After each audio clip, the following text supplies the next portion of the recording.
नमस्कार दोस्तों, MS class में आप लोग का स्वागत है और तहे दिल से स्वागत। आई होप है कि आप लोग अच्छे होंगे और सही सलामत होंगे। देखिए, मैं आज आप लोगों को बताऊंगा मेरे भाई, ये एफआईआर का जो है 9K फॉर्मूला। अब ये क्या है आपको नहीं पता होगा, चलिए मैं बताता हूँ मेरे भाई आप लोगों को। और लास्ट तक देखना, वीडियो को अच्छे तरीके से देखना, तभी आपको पूरी जानकारी मिल पाएगी। क्या होता है कि कभी कभी जब हम एफआईआर लिखवाने जाते हैं तो हमें कुछ पता नहीं रहता है। चलिए ठीक है, सारी चीज़ें कभी कभी होता है कि आप थाने से एफआईआर वापस आ जाता है, मजिस्ट्रेट के यहाँ से वापस आ जाता है जब आप सही तरीके से लिख नहीं पाते हैं या लिखवा नहीं पाते हैं, अपने पॉइंट नहीं बता पाते हैं।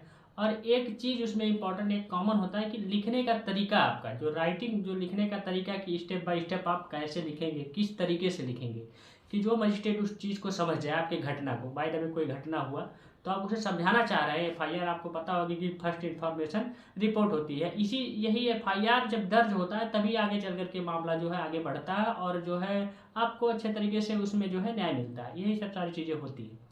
तो आप लोग को ये 9K फॉर्मूला आपको नहीं पता होगा ना तो कोई बताया होगा, आप लोग जान लीजिए। अगर लॉ के स्टूडेंट है या आप लोग नहीं भी हैं तभी आपको जानना चाहिए, आगे चल करके आपको बहुत कुछ काम आएगा। कभी आपके साथ कभी ना कभी जीवन में समस्याएं आएंगी, एफआईआर से रिलेटेड आपको लिखवाने जाना ही पड़ेगा। तो ये 9K फॉर्मूला जानिएगा मेरे भाई, आप लोग को बता रहा हूँ। पहला पॉइंट क्या है, आप लोग ध्यानपूर्वक नोट डाउन कर लीजिएगा या आप लोग ध्यानपूर्वक अच्छे तरीके से सुनिएगा। ठीक, देखिए पहला क्या है मेरे भाई, कब जो है तारीख और समय। एफआईआर में आप घटना के समय तारीख की जानकारी लिखें, मतलब जब घटना हुई है किस दिन को, मतलब किस डेट को हुई है और कौन सा दिन था, ये जरूरी होना चाहिए। और कौन सा समय था, ये बहुत इंपॉर्टेंट है मेरे भाई, पहला पॉइंट है। और दूसरा पॉइंट है किस जगह पर, मतलब जगह कहाँ हुआ, घटना जो है कहाँ पे हुई और इसकी जानकारी भी दे अच्छे तरीके से। घटना किस जगह पर हुई, ये दूसरा पॉइंट है मेरे भाई। तीसरा पॉइंट क्या है कि जो है किसने, अपराध जो है किस व्यक्ति ने किया, अज्ञात था या ज्ञात था आदि, मतलब अच्छे तरीके से उसमें इंफॉर्मेशन दे। अपराध जो है, जो क्राइम हुआ है वो किस व्यक्ति ने किया, वो अज्ञात था कि जो है विदाउट जो है जानकार था, वो मतलब किस तरीके से था। ठीक, ये चीज़ें आपको लिखना पड़ेगा अच्छे तरीके से। और चौथा पॉइंट है किसको, किसके साथ अपराध किया गया, एक पीड़ित है या अनेक, उन सब का नाम व पता, मतलब किसके साथ अपराध की, एक पीड़ित ही की पीड़ित ही है कि उसके साथ भी और लोग मिले हुए हैं या और लोग हैं, उनके जो है नाम पता, ये सब एड्रेस, सारी चीज़ें आप लोग डिटेल्स देंगे। ठीक, पांचवा पॉइंट है किस लिए मेरे भाई, जान लीजिए। इसका मतलब यह है कि यह एक मुख्य विषय होता है जो है, इसी से यह पता चलता है कि कोई कार्य अपराध है या पुरस्कार देने के तालाक लायक कार्य है। इसको निम्न प्रकार समझ सकते हैं पूरी तरह से अच्छे तरीके से। पहला पॉइंट इसमें है ए नंबर, जिसे हम लोग कहते हैं, जैसे का जो मान लीजिए का एक व्यक्ति है और खा पर जो है गोली चला देता है और जो है खा की मृत्यु हो जाती है पूरी तरह से, का यहाँ पर दोषी होगा, ये जान लीजिए। ठीक, आपको समझ में आया होगा। और दूसरा पॉइंट इसमें क्या है, बी नंबर, का एक व्यक्ति है, खा पर अपनी पिस्तौल तान देता है पूरी तरह से और जो है खा अपने बचाव में का के जो है का पर पूरी तरह से गोली चला देता है, जिससे कि मृत्यु हो जाती है।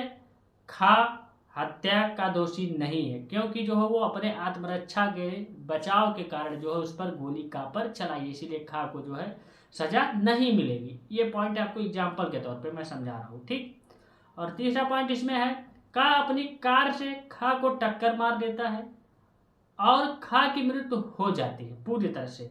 का हत्या का दोषी नहीं है, क्यों नहीं है जानिए, बल्कि उस पर दुर्घटना का केस चलेगा और उसके हिसाब से दंड मिलेगा। ठीक, वहाँ जो मर्डर नहीं किया वो उसके दुर्घटना से रिलेटेड कि अचानक आ गया कोई और टक्कर लग गया, तो उसमें दुर्घटना का जो मामला चलेगा, जो उसमें सजा दिया जाएगा, जो प्रावधान होगा उसे उस तरीके से दिया जाएगा। ठीक, और अगला पॉइंट है इसमें जो है, जो डी नंबर है, का एक पुलिसकर्मी है और वह आतंकवादी संगठन के जो है मुठभेड़ में है, एक या कई आतंकवादियों को मार देता है पूरी तरह से, का हत्या का दोषी नहीं होगा। क्यों नहीं होगा, बल्कि उसे पुरस्कार दिया जाएगा मेरे भाई।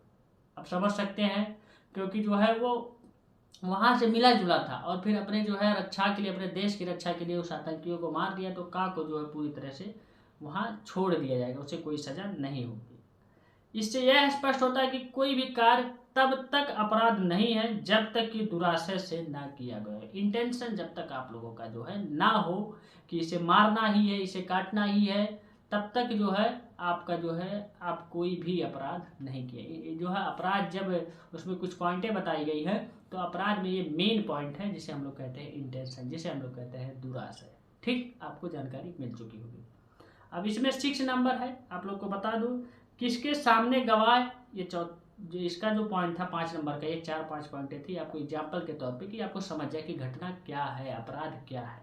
ठीक, किसके सामने गवाह अपना घटना, अब जो है पूरी तरह, अगर घटना के समय कोई मौजूद हो तो उनकी जानकारी दे या उनकी जानकारी दे कि हाँ ये गवाह है, विक्टिम की जो पूरी तरह से उन्होंने देखा अपराध होते हुए, तो उसका भी उस जो है एफआईआर में पूरी तरह से लिखा है, उसका नाम, पता, सारी चीज़ें। ठीक मेरे भाई, आप लोग जरूर इस चीज़ को करिएगा, तभी आपका जो एफआईआर अच्छे तरीके से और दिया जाएगा। इससे यह स्पष्ट होता है पूरी तरह से, आपको पता होगा कि कोई ना कोई जो है अपराध करते हुए उस व्यक्ति को देखा है, तो आपको वहाँ रिलीफ मिलेगी और जो है अच्छे तरीके से आपका एफआईआर तैयार होगा। ठीक, अगला पॉइंट है 7 नंबर जो है, किससे हथियार। जान लीजिए अपराध करने के लिए किस हथियार का उपयोग किया।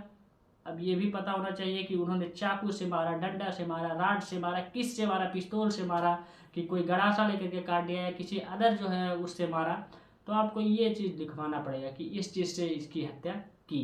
ठीक, 8 पॉइंट नंबर है, किस प्रकार, क्या प्रकरण अपनाया गया अपराध करने के लिए, उसको लिखे पूरी तरह से। क्या प्रकरण, कि कहाँ गए, पहले ये सब सारी चीज़ें कि ऐसे ऐसे गए, यहाँ से वहाँ से गए और इन्होंने निकाला, ये सब सारी चीज़ें मार दिया। ठीक, ये आपका गवाह जो रहेगा वो बताएगा। अब अगला पॉइंट क्या है, क्या किया अपराध, इन सभी को मिलकर जो है क्या किया गया, जो कि अपराध होता है उसको भी अच्छी तरीके से लिखे। ठीक, ये 9.9K का फॉर्मूला आपको पता चल गया होगा। अगर इस तरीके से बढ़िया तरीके से आप अपना एफआईआर तैयार करते हैं तो चाहे वो जो है किसी के पास जाए मेरे भाई, चाहे जो है कोर्ट में चले जाए, चाहे किसी मजिस्ट्रेट के पास चला जाए, कभी भी वो एफआईआर वापस नहीं हो सकता और आपको न्याय 110% मिलेगी अगर इस तरीके से 9 के फॉर्मूले पे अगर आप लोग एफआईआर लिखवाएंगे तो। ठीक, कभी भी आपकी ज़रूरत पड़ सकती है आपके लिए। तो ये बहुत अच्छा इन्फॉर्मेशन था। ऐसे ही जानकारी पाने के लिए मुझे जो है इंस्टाग्राम पे भी फॉलो करें मेरे भाई, और मेरा यूट्यूब चैनल आपको पता होगा, इसे भी जो है सब्सक्राइब करें, और वीडियो अच्छा लगेगा तो लाइक ज़रूर करिएगा और कमेंट बॉक्स में कमेंट करिएगा। और भी किसी चीज़ पे जो अगर वीडियो चाहिए तो आप लोग कमेंट बॉक्स में कमेंट करिएगा मेरे भाई, लॉ से रिलेटेड। ठीक, thank you, tata, take care, bye bye, best of luck मेरे भाई। कभी भी इस तरीके से हो तो ऐसे ही लिखवाइएगा। थैंक यू, एक बार फिर कह रहा हूँ।